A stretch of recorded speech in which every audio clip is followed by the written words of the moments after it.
Hello, everyone, and welcome to this Lexology and World Trademark Review webinar. I'm Trevor Little, editor of WTR, and I'd like to thank everyone for tuning in today. We've got a great discussion lined up, focused on how brands can work with Mercado Libre to better protect their IP online. Mercado Libre is the largest marketplace in Latin America. In 2019, 379 million items were sold, and that represented a 13.2% increase on the prior year. The gross merchandise value was $14 billion. And 2020 started off strongly. In the first quarter, its numbers of active, unique users grew by 30.9%. It's therefore becoming increasingly a key part of many brands and retailers' e-commerce strategy. In Latin America, 47% of online shoppers buy on Mercado Libre, and this number is set to continue growing and beyond Latin America in the future. In short, it's a platform that brands need to engage with. With that in mind, the following discussion is going to outline the latest developments in Mercado Libre's brand protection efforts, including how to join its brand protection program, and it will also explore ways that technology can help streamline the reporting and takedown process. Today's discussion is presented by Redpoints, which is a leading brand intelligence platform. By combining online brand protection, copyright enforcement, and distributor monitoring capabilities, the company gives full visibility into brands' presence online. More than 650 companies currently rely on Redpoints to fight fakes, piracy, and distribution abuse online, allowing them to maintain control, improve their brand value, and increase revenues. Our moderator is therefore Bruno Klump, who is Platforms and Policy Manager.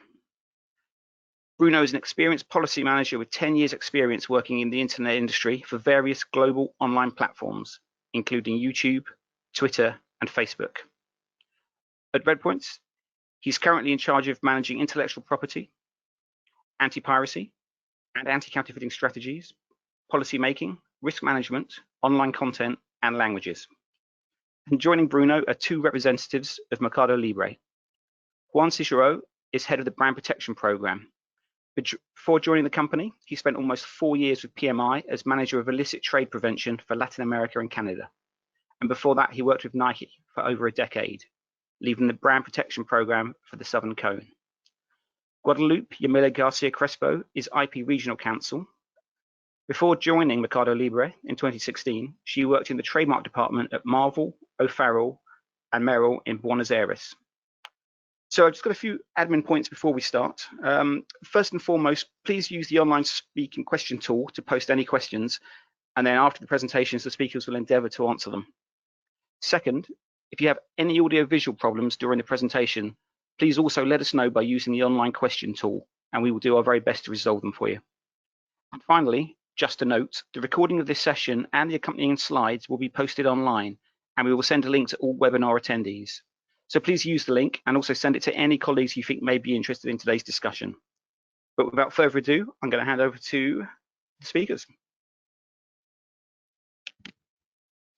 Hi, thank you, Trevor, and hi, everyone. I hope you enjoy today's webinar. So, Redpoints, our mission is to make the internet a safer place for brands and consumers. Thanks to artificial intelligence, we have transformed an industry traditionally led by intellectual property lawyers and services-focused companies into a scalable, cost-effective solution to cut online infringements at the source. As Trevor introduced me, I'm Bruno, and I manage the Platforms and Policy Operations team at Redpoints. We are currently 5 dedicated platforms and policy professionals from different backgrounds and specialize in different areas, from IP to Chinese culture and language, with a heavy focus on brand protection and risk mitigation. In our team, our mission is threefold.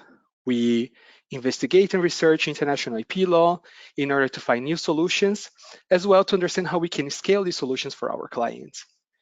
We also try to understand the policies of each of the platforms that we work with, as social media websites and marketplaces, and that so that we can have a good knowledge on how we can collaborate with them in order to protect brands, as well as the platform users. And last but not least, we also create and foster relationships with those platforms, mutually exchanging feedback on enforcement policies, IP documentation, and also reporting of infringements, so that platforms and Redpoints can constantly improve their internal processes, workflows, and increase efficiency handling IP infringements. Over the past years, one of our greatest partners has been Mercado Libre and the brand protection team. So talking a little bit about how we have been working with Mercado Libre. So to date, more than half of our clients understand the importance of Mercado Libre due to its strong presence in Latin America. And they want to ensure that their brand is protected in that region. That said, in the past 2 years, with the help of Mercado Libre, we have enforced over 20,000 infringing listings across the different countries where Mercado Libre is present. However, our data for 2020 has showed that the number of potential infringements that we have detected from January to today has doubled, showing a huge increase in the overall online activity by consumers and brands in that marketplace. The top verticals that we have identified, the most IP infringements are beauty gadgets, personal care items, kitchenware, and as well as sports and clothing. This is not a complete surprise, as people have been spending more time home due to lockdown and other movement restricting measures in place across the different countries in Latin America. We also noted that IP infringements on Mercado Libre are not restricted to counterfeits, but there's a growing problem with piracy, especially with educational content such as online courses. Taking all of this into consideration, our team has been increasingly streamlining the way we work with Mercado Libre, in the way we communicate with them, and also how we collaborate. At the end of the day, we are all in the same side, right? Now, I would like to pass it over to Juan, the head of brand protection at Mercado Libre, to cover the ins and outs of Mercado Libre's brand protection program. Thank you, Bruno. Thank you so much. As Trevor was mentioning, I'm the head of the brand protection program at Mercado Libre. I joined the company in October last year.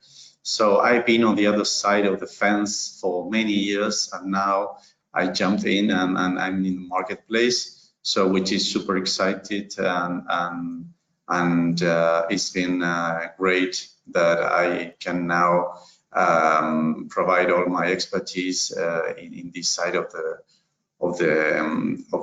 business.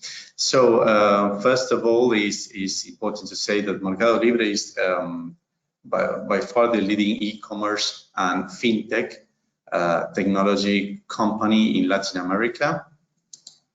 Mercado Libre has many business units. Okay, it all started with the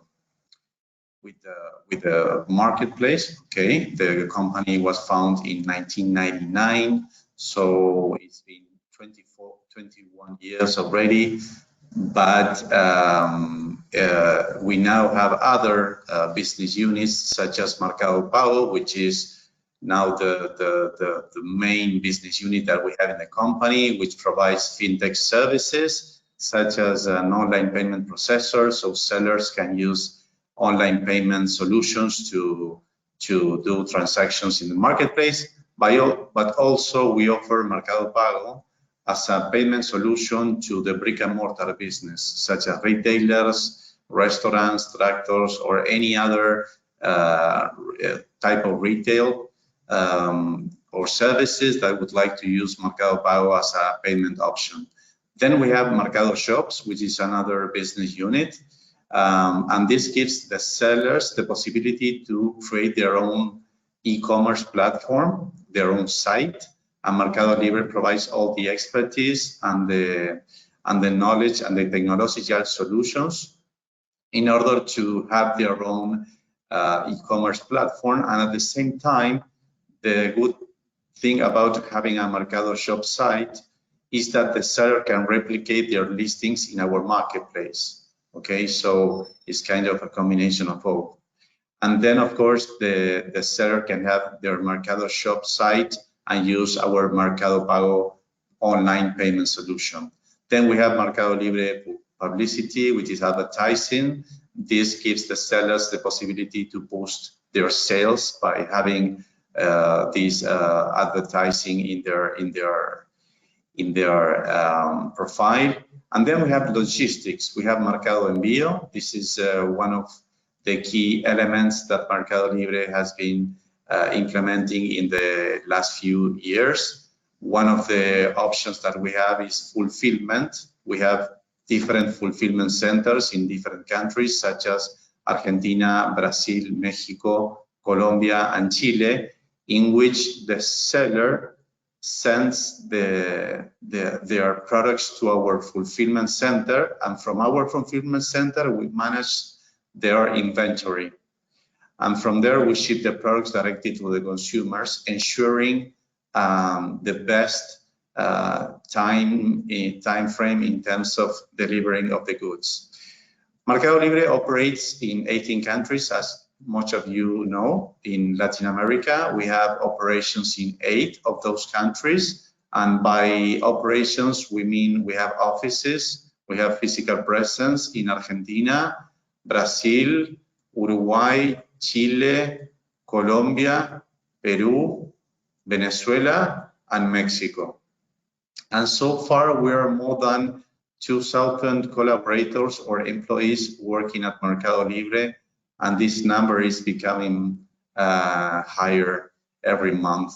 It's around, I think, 1,000 employees joining the company every month. So the growth is being exponential.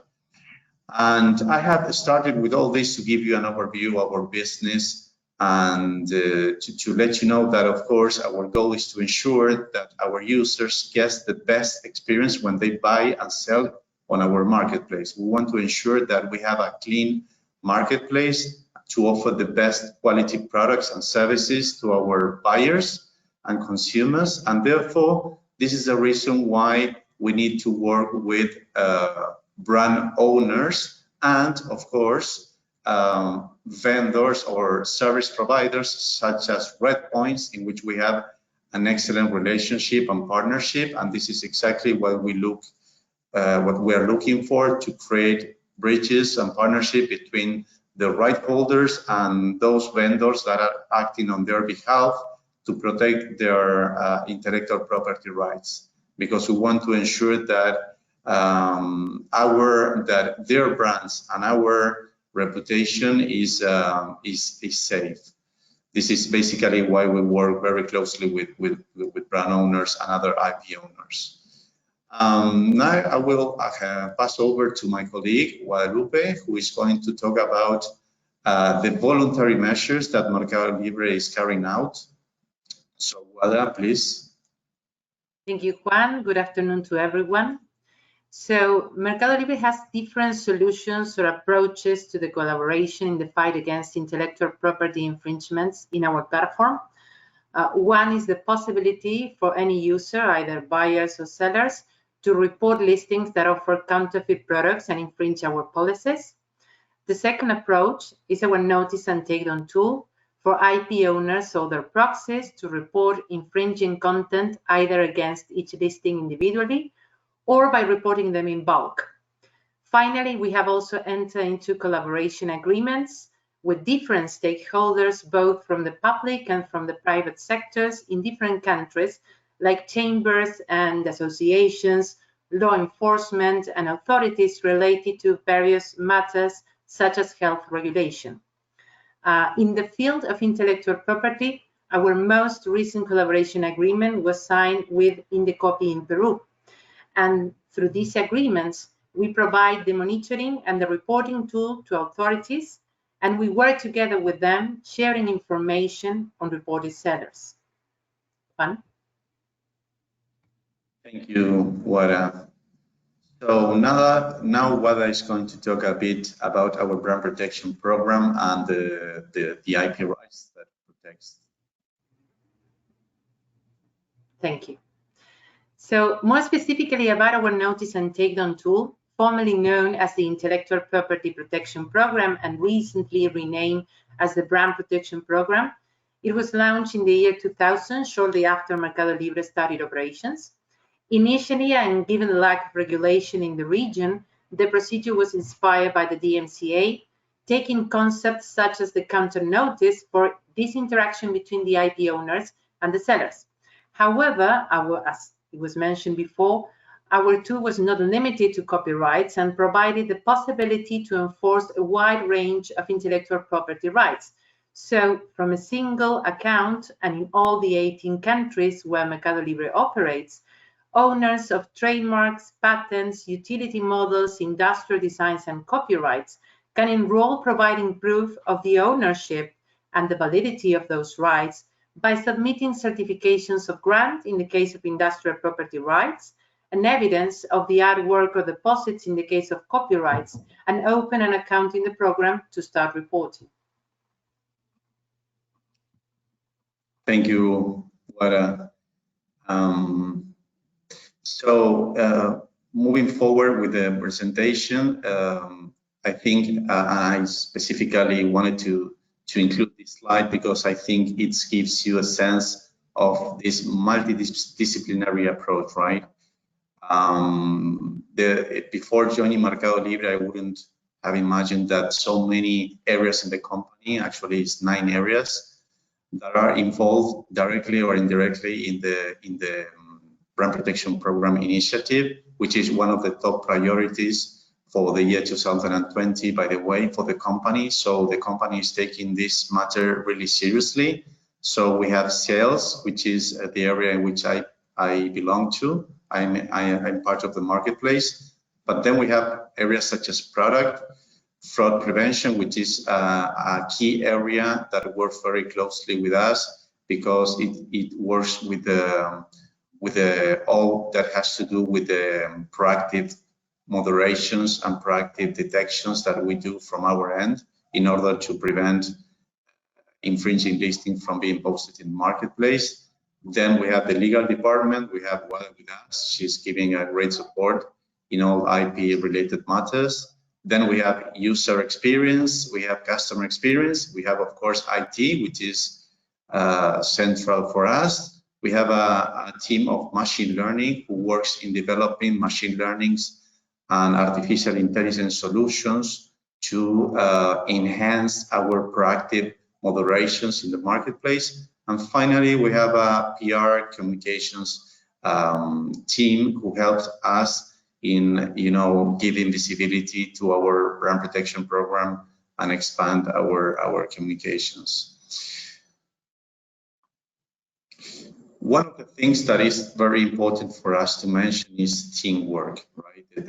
We are really keen to work in collaboration, in partnership, as I mentioned before, with brand owners, but also with service providers such as Redpoints, which, by the way, we are working very closely, as you can see. So we divided this teamwork in 2 parts. We have the reporting tool, which is an effective and easy to use reporting tool that allows IP owners and their proxies to report allegedly infringing listings by using the notice and takedown procedure with the counter notice process. And then we have what we call the Mercado Libre or MELI efforts. This is all our proactive measures that we are taking, and includes hard rules in order to detect allegedly infringing listings. We use like set of expressions that may refer to a specific listing that may infringe IP rights. And finally, we have more sophisticated machine learning technology, as I was explaining you before. And what is very important, that for every listing that is removed, either by a report submitted by a member of the program or by a moderation done by Mercado Libre, the system would trigger what we call the behavior sellers analysis to determine whether the seller should be sanctioned or not. And this is an algorithm that analyzes several factors that are taken into consideration in order to apply the sanction or not. That would depend on how many listings the seller has in their portfolio, how many of those listings were reported, how many members reported listings that are allegedly infringing their IP rights, for how long. And basically, we start with a warning notice. We send a notice to the seller, letting him know that we have detected that he or she is offering infringing listings, and we invite the seller to remove all the infringing content. And we warn the seller that if he continues with this behavior, he or she may be sanctioned or may receive more severe sanctions, such as temporary suspension, which can be a suspension of 48 hours up to 5 days. And finally, if the seller continues with the malicious behavior, we proceed with the permanent shutdown of that seller's account. And what is more important is that every time we shut down an account, Mercado Libre runs an algorithm to determine whether other accounts may be related to that specific account. So we take into consideration, for instance, their personal data, their IP address, their transactional data, and the billing and shipping address of said account in order to determine whether other accounts may be linked or not. If we determine that other accounts are linked to that first one, those other accounts will be removed too. So how can you join the brand protection program of Mercado Libre? There is just 4 easy steps. The first one is you have to visit our website, which is www.brandprotectionprogram.com. You go to, you click on I want to enroll, and then you will need to fill out our form, and you will need to select if you are the IP owner or if you are acting on behalf of the IP owner as a proxy. Then you will be required to submit documentation that could be trademark certificates, patent certificates, or any other documentation that you would like to submit in order to enroll in the program, and for each and specific country, right? Because the system would let you enroll in our program in the 18 countries in which we operate. And as what I was saying before, by just using one single account, you will be able to monitor and report infringing listings in all our sites, okay?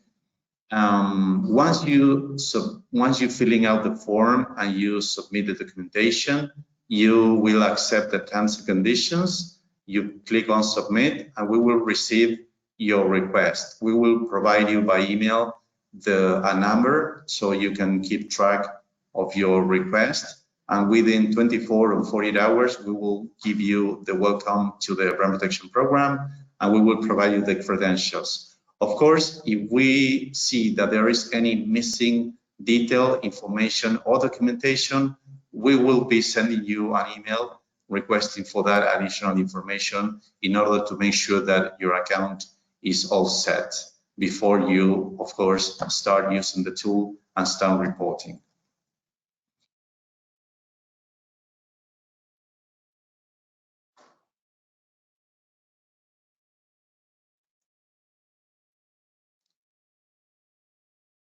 Sorry, I'm having some issues with the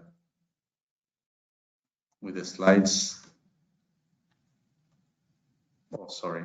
So now I'm handing over to Wada, who is going to explain how our reporting process works, the notice and take down with the counter notice process. So Wada, if you want. Thank you, Juan. So regarding the process, what is important to be mentioned is that the IP owner has the final decision. So the process begins with a notice sent by the member of the program, after which the listing is paused so it remains inactive during the entire procedure. Then the reported seller has the possibility to reply, and if it submits a counter notice, that response is sent directly to the member for its revision. So if the member accepts the grounds of the seller, the listing is reinstated, but if not, if it rejects it, the listing is permanently eliminated, and as Juan was saying before, the seller could be penalized with a suspension or with a shutdown of the account.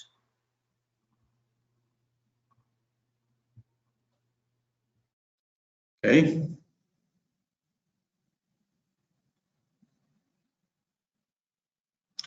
So now I'm going to give you some information pertaining the main features of the reporting tool. So as I was saying before, the reporting tool is available in the 18 countries in which we operate. It's free of charge, of course. One important thing is one single account. So under one single account with one user and password, you will be able to monitor and report infringing listings in all our markets. Then we ensure the protection of your full IP portfolio, as what I was mentioning before.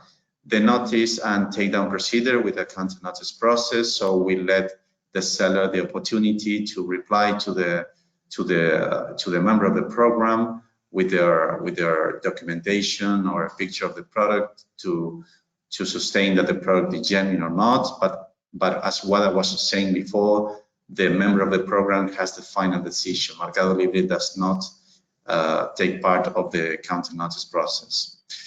One thing that is important in the tool is that you can manage all counter notices in one place. This is very important. There is a case management tab in the reporting tool in which the member can keep track on all the reports that have been submitted, and the member can see if the seller has replied or not.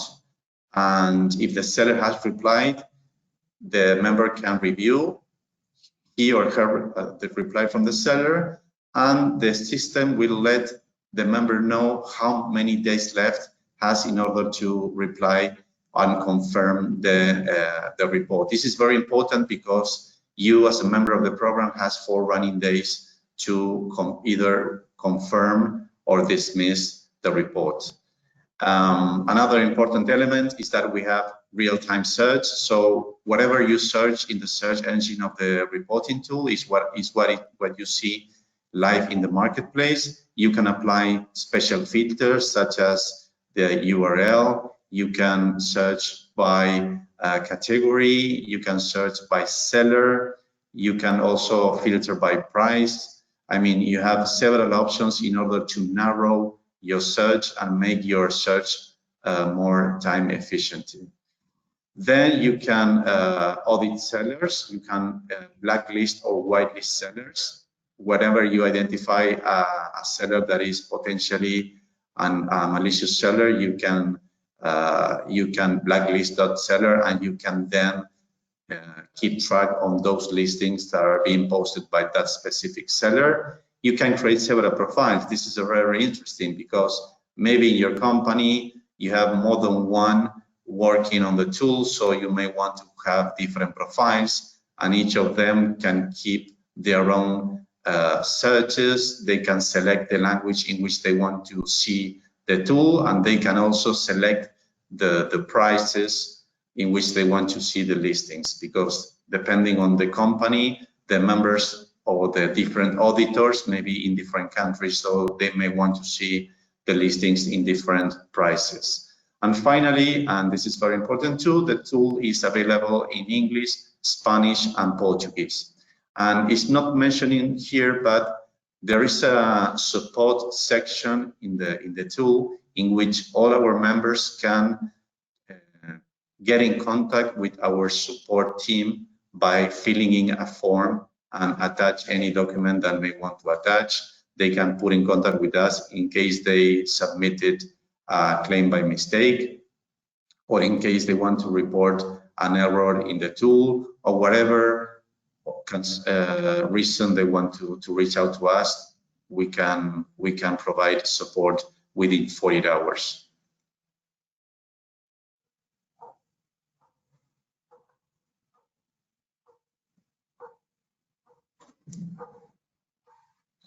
Again, I'm trying to get to the next slide. I don't know. Okay, so I'm going to pass over to Bruno. Yeah, thank you, Juan. Thank you, Guadalupe. For those of you who are interested, we have created a step-by-step guide in partnership with Mercado Libre on helping brands and to help people understanding how they can remove counterfeits from their platform. This is going to be available in our website. However, if you want, you can contact me directly via LinkedIn, and I will be happy to send it your way. At this stage of the webinar, we are starting to get some questions, so feel free to send your questions away to us. We have now a couple of questions, but please submit more, engage with us, and take profit of that. Juan, we have a question here that's related to Mercado Libre. And could you tell the question? The question goes, how does Mercado Libre tell the difference between real and fakes on its platform? You mean when we do these proactive moderations? I suppose could be in both ways, right? Like could be either coming on when you do proactive measures or when platform people report to you, I suppose. Well, I think that I think this is more related with what we do from our end when we do proactive moderations. One of the key elements here is the reporting from our members. So we learn from the reports of the members. So the more the members report, the better for us, because we this helps our proactive or our machine learning technology to learn from your reports. Of course, we are using machine learning technology in some specific markets. We are rolling out. We started to use this technology back in mid-2019. So it's a kind of a new technology that we have started to implement. And we are focusing on those categories that are mainly affected by counterfeit and piracy. And again, we learn from the reports submitted by the members of the program. We also have a manual review team in Mercado Libre who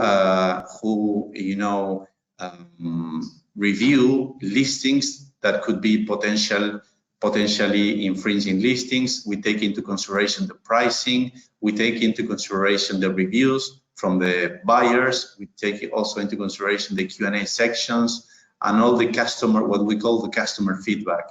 We use all that in order to identify, potential infringements. And also we seek help from the brands. In some cases, brand owners have provided us with, these handouts to identify counterfeit versus genuine products. Usually, this is the material that brand owners would give to law enforcement or customs when they conduct training sessions. But we do engage in many cases with brands, and we receive training from the brands too. So it's a combination of multiple things that help us in order to identify whether a listing is infringing or not.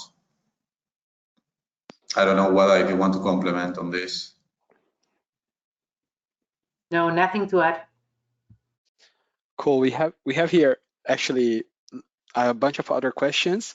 So another one here was, does Mercado Libre gate a certain brand similar to how Amazon does with certain brands in the US? In the sense of gating being that Amazon gating means that it doesn't permit anyone other than the brand designated seller to offer the product on the platform. Do you wanna take this? Yes. Well, actually, we do not. We are doing. We are running some specific project with specific brands that we have come to. That we have been working for many years in the fight against counterfeit and piracy. So we have reached to a point in which we agree that it would be, relevant and necessary to get to the point in which we created like a whitelisting agreement. But this is very rare. We usually do not do any sort of whitelisting or gating. unless there is a specific, unless these specific cases that we are running with specific brands in specific markets. But this is something that we run on a case-by-case basis. And but yes, this is pretty much what we're doing now. And of course, it has to do also with the business. It has to do with the business sense, right? So. Yeah, perhaps I can complement that those might be commercial agreements, and it's important to be mentioned that to be part of the program, you don't need to have or to sell in the platform, and we don't have a closed program. So anyone, even though they don't sell in our platform, or they might not sell in Latin America, in all the countries, they can join the program, they can enforce the rights, and we provide the same treaty to all the members, so everyone can enforce their entire portfolio, and that is not linked to any commercial agreement. Thank you so much, both of you. We have a couple of other questions. There's one here that I could answer myself, but I will let you guys because it's related to Mercado Libre. The question is, do you require registrations in each of the 18 countries for being part of your brand program? No, this is up to each member strategy. You can, of course, enroll in our program in just one country, in 2, 3, or in the 18. It's up to the member of the program. And do you need to create an account in each of those 18 countries, or you centralize everything? No, as we were saying before, one of the good thing about this program is that by just using one single account, you can enroll as many countries as you want. Okay. Yeah, perhaps. Sorry, go ahead. Well. No, perhaps in the past, that was the situation. I mean, the program used to work as the marketplace, which is divided by country. So you needed to have an account in each of the sites. But since last year, we made a huge improvement. And so only for the program, not for the marketplace, from only one account, you can enforce in all the countries. And you can choose in which countries you want to enforce and which rights you want to enroll in each country. I'm sorry, Juan. No, that's fine. Thank you for complimenting. Yeah, this was one of the questions I said I could answer also, because I remember when this change came into place. Exactly. We have a couple of other questions. What are the requirements for takedowns of patent infringements? Do you require a local patent, for example, in Argentina, or would a US patent suffice? Well, but yes. Don't worry. Yes.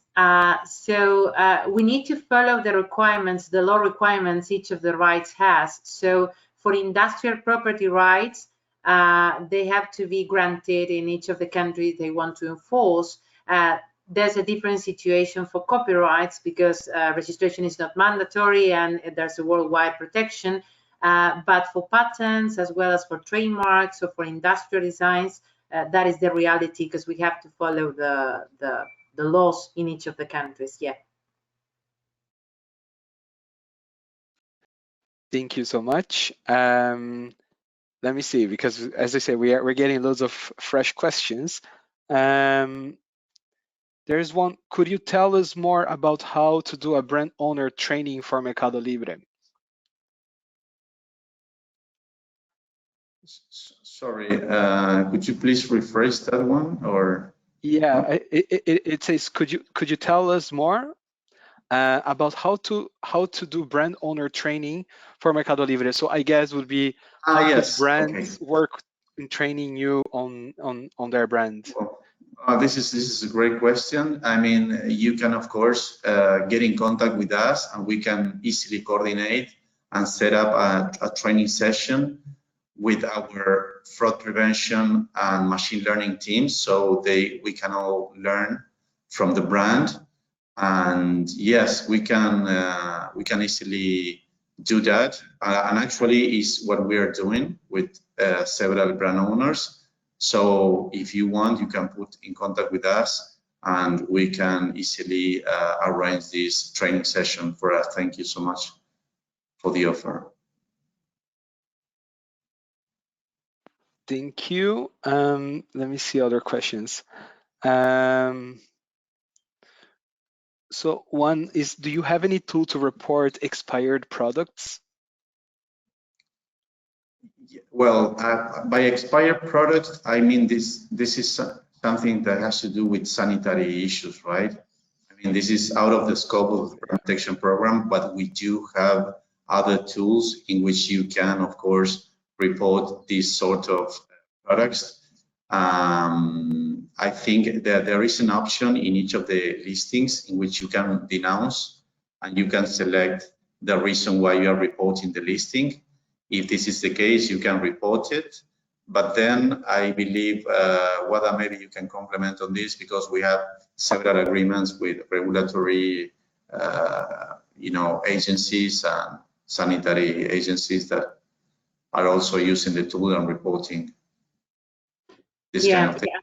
Among the collaboration agreements that I mentioned before, we have agreements with INVIMA, with ANVISA, with ANMAT, which are the regulatory authorities, but also we are developing some other tools and some other programs inside of Mercado Libre, which are not addressing exclusively intellectual property matters as the brand protection program does. So you can contact us if you want to explain better what the situation might be, or your question. You can contact us, as Juan was saying, and we can put you in contact with a specific team that has been formed the last year for these matters. Thank you so much. We have still a couple of other questions. There's like 3 or 4 questions that are more or less related to the same thing. So I will try to kind of put them together into one for you guys. It's apparently related to your policy on repeat infringers. If you could tell us, give us a little bit more details. There are people asking if there's like a strikes rule, how many strikes. I know that this is kind of like maybe not the alone something that you're going to look into in terms of number of infringements. You have talked about that you're looking to different factors, but can you kind of like give us a summary again? I know you talked about it during the webinar about your repeat infringement policy. Yes, I'm going to start, and then I will let Wada complement if I miss something. There is no such 3-strike rule. We have a policy in which we try to educate the sellers and try to, prevent the sellers from selling infringing content, right? So as I was mentioning during the presentation, the idea is to,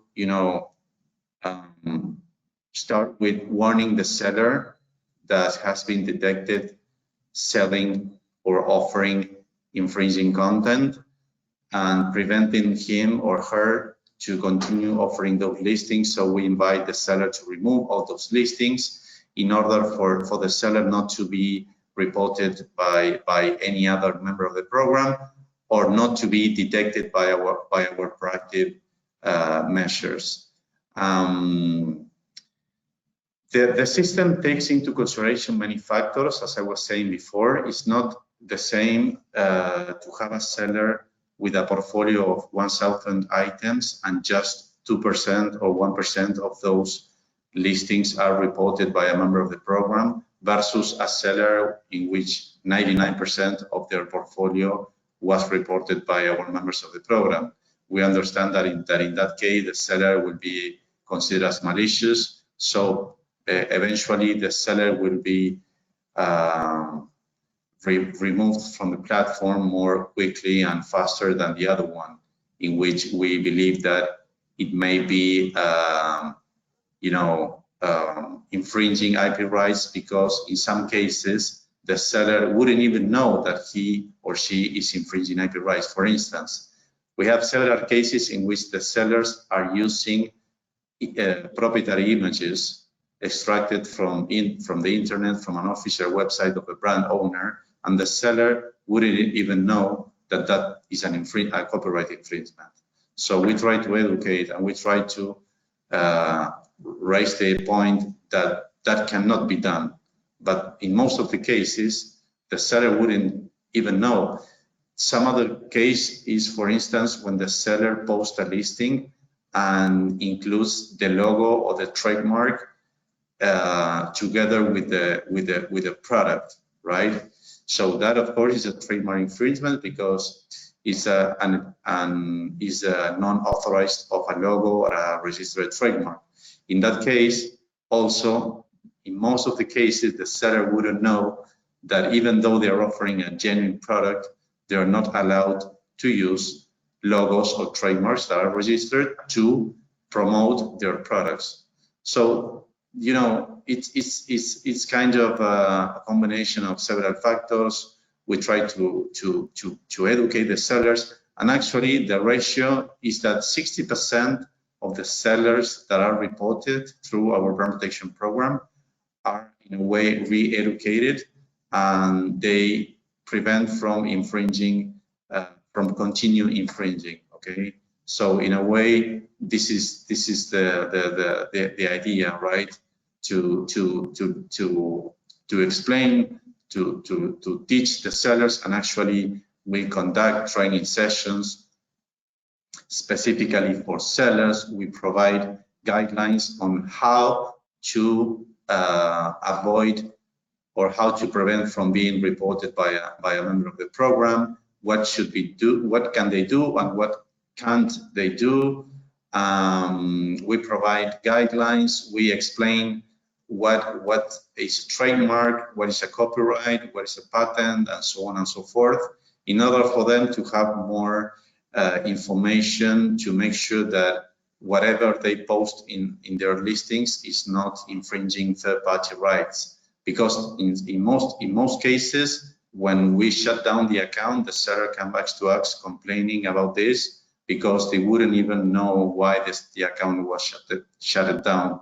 So of course, we have a lot of malicious sellers that we don't want them to be operating in the platform, those sellers that offer pirated goods or counterfeit goods. But in some other cases, those sellers wouldn't even know that are infringing IP rights. So this is why we try to find the right balance between shutting down accounts from malicious sellers, from educating sellers that we know that they can continue operating in the site.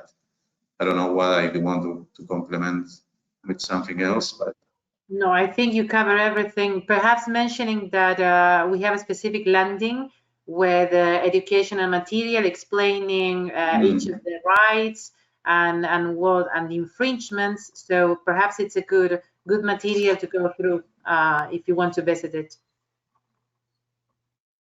Yes, thank you for complimenting on this. Yes, we do have a help section for sellers, and actually we are introducing more material to that help section in order to make sure the seller has all the information pertaining the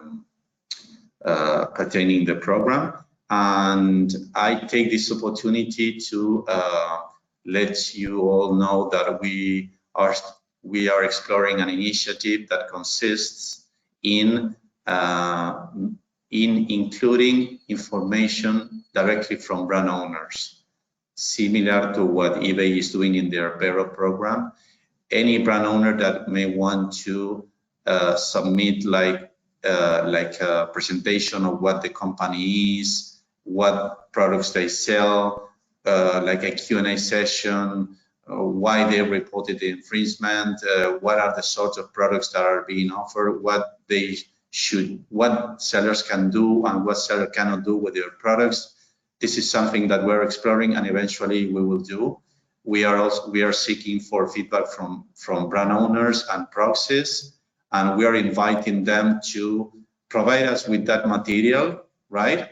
And we will post it in our site so sellers can have information from directly from the brand owners. Brand owners can also provide with the contact information in case the seller wants to contact directly the brand owner, in case he has any questions concerning the selling or the offering of their products. So I take this opportunity also to tell you about this initiative. So I have a quick question, like following up on the last piece of your answer. Thank you actually for explaining everything before. Like in terms of the information that you're collecting from brand owners and rights holders, are you planning also to release a page like the Vero program of eBay, where they display the brands that are participating, and then this information is going to be there? Or okay. Exactly. That's the idea. Very interesting. Very interesting. We have another 10 minutes, and we more or less. And I think I have like a little bit a more philosophical question that goes to both of you. And maybe we are gonna run a little bit of time, so let's keep an eye on this. But the question is, has the coronavirus has exposed major vulnerabilities in global supply chains exploited by organized crime? How has COVID-19 impacted Mercado Libre's volume of IP infringement on their platform, on your platform? Well, actually, we haven't seen any increase during the pandemic, and actually, our figures shows that the number of claims are going down. We saw a peak of reports. I think it was 1.8 million reports submitted in February this year, but then after that, the numbers started to went down. Just for you to know, in August 2020, we received around 400,000 confirmed reports from the members, and in average, there is between 900 and 1,000 active members reporting infringing listings. 80% or more than 80% of the reports are copyright infringements. Then we have counterfeit with 6.85%, and then trademark infringement with 4.27%, and then the rest. So actually, we haven't seen an increase in terms of counterfeiting because of the pandemic. Yeah. We were quite the opposite. Yeah, perhaps to complement, that could be the result that a few days after lockdown in each of the countries, we have worked very closely with health authorities. So they provided us information on products and on prices. And so we took voluntary measures and work jointly with the authorities, with health authorities, as I mentioned before, ANMAT or INVIMA or ANVISA. So from the very beginning of the pandemic, we were like prepared for this situation. So we were able to take down a huge amount of listings that were offering and were recently posted in the marketplace. So this is why we were able to control them, and also to have into consideration some IP matters in those takedowns. So it was, the partnership with authorities was very, very productive and very important for that. Okay, I think that we're kind of running out of time. So for the remaining questions, I guess we can basically follow up individually on those questions and answer to those people who have written us directly. So I guess both of you guys plus us can do a work on that side. So Thanks, Juan. Thanks, Guadalupe, for joining us today in this webinar. It was very interesting, even for me, that quite often. Yeah, thanks everybody who has attended to this webinar. Thanks once again, Juan. Thanks, Guadalupe. And then we can follow up on the questions then offline. Okay. Thanks everybody. Thank you. Thank you very much. Have a nice day. Bye-bye. Thank you. Bye. Bye-bye.